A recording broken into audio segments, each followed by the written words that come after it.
I know you can do it. Please, Lord, please. Pray, goddammit. Lord, please save my mama. Clean the cancer inside her. What do you guys think happened in the next scene? What do you guys think happened? Of course. Anyway guys, Shalana here, welcome to the Binge Zone. On today's video, we're talking about the Netflix original movie, The Devil All the Time. Great trailer starring Tom Holland, Spider-Man, Robert Pattinson, Batman, and Bucky the Winter Soldier. So this movie had all the trappings to be one of the best movies of the year on Netflix, right? Right? Boy, were we wrong. This movie was terribly boring. Holy shit. Like, picture me watching the TV on my couch, right? Picture me like this, watching the movie, waiting for something to happen.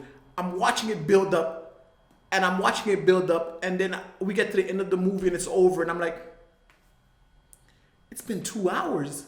Nothing happened but senseless violence. When the trailer dropped, we thought, oh shit, Tom Holland, Robert Pattinson, horror movie about religion. He's breaking out of the Spider-Man shadow. Oh shit. Movie gets here and it's fucking boring as shit. Oh my god. So let's get into the deeper crux of this movie, because on this channel I like to give constructive criticism. I like to break down movies and get to the thematic themes of that movie and what it's about. The Devil All the Time. Bam. Devil All the Time is a story of religion, right? We have a lot of prayer, a lot of crucifix, and I'm thinking this is about to be a critique of religion, but then as I'm watching it, I'm like, this movie doesn't critique shit. This movie doesn't tell us anything. What is the point of this movie?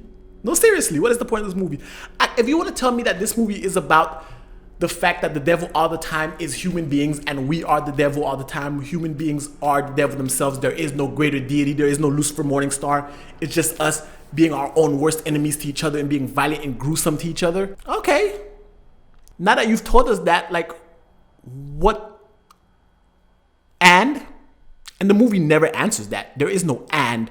It's just people being shitty to each other, people being violent, killing each other. Senseless, gruesome violence in a nutshell. And it's not even cool, senseless violence. Like, it's not even fucking interesting, or it doesn't draw you in. This movie never pulls you in. You don't like any of the characters besides Tom Holland. And that's because his character was like the only character you could actually root for, because everybody else was sour, dour, and trash. Like, don't get me wrong. I'm all for a nice slow burn. I'm all for a movie about the darkness of humanity. Let's take this movie and compare it to No Country for Old Men, because it starts off the same. You have a narrator with a southern drawl, and he's exposing us the sentiments of this, or he's setting the stage for the movie.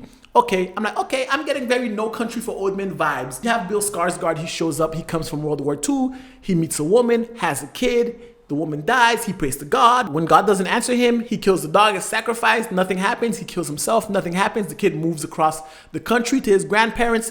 That kid ends up growing to be Tom Holland. On the flip side, this person that Bill Skarsgård could have married ends up marrying somebody else who's a religious zealot, kills her and tries to resurrect her. That doesn't happen. There is no God. I'm seeing what this movie's trying to do. There is no God, so we're all just devils living in this playground. And I'm like, okay, so what do you want to do with that premise? You have a cool premise, right? Even though you saw this on a horror movie, I saw the trailer and Netflix is marketing with cutie and now this. You're deceiving people. So I'm here and I'm watching the movie and I'm not interested in it in the slightest bit. How do you have such a great cast?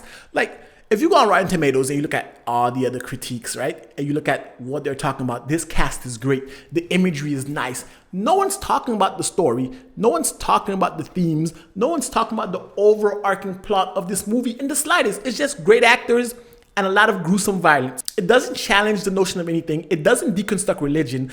It doesn't reconstruct religion. It doesn't do shit. The devil all the time is the real devil, because this movie was painful. This movie was torture, and I cannot not recommend this movie enough.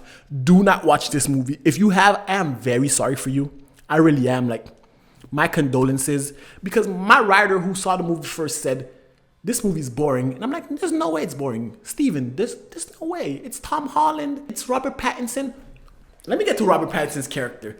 If I ever hear Robert Pattinson use a southern accent again, I think I'm going to, I don't know what I'm going to do, but shit. From a guy with an accent, trust me when I say that accent was terrible. Jesus Christ. Now, his character presents a take on preachers and priests and pastors, right? Like, we've seen this many times before. They abuse their power. Got it. We got that. He's abuse of power. Religion can go too far. Got it. We see that Adama does in this year. Like, what is the point? Oh, the overarching theme of this movie doesn't align with the trailers. It doesn't align with the story. Like, it doesn't expound on any ideas we have not seen already. Like, everything this movie tried to do, I've seen it. You want to add grotesque violence to it or unnecessary gratuitous violence? Bruh, like, we have this married couple who goes around the country and they're picking up people and they're taking pictures of them and killing them in nude, lewd, kind of body horror, pornography. And I'm looking at, why is he doing this? Why is Carl going around the country doing this? What is his motive? We don't know. Robert Pattinson, what is his motive? We don't know. Bill Skarsgård, we don't know. What is anyone's motive in this movie? What is the point? At the end of the movie, Tom Holland gets in the car with a pedophile and just falls asleep. And I'm like,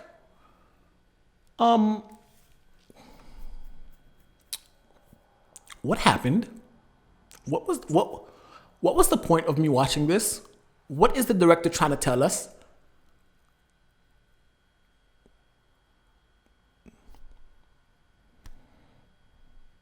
Your guess is as good as mine. The ending explained for this is Tom Holland survives all the devils around him, gets into the car, and he meets another devil in the guise of this pedophilic guy who just looks at him smiling like he's ready to snack on kid. And I'm like, that's a grim ending, but this is a grim movie. I don't need my movies to be laughter. I don't need jokes. I don't need comedy. You can be dark, gruesome, and leery and dreadful, but have an end goal, have an end game, be exciting, be interesting. Have me care about any of the characters. I didn't care about anybody but Tom Holland, and that's because he's Tom Holland.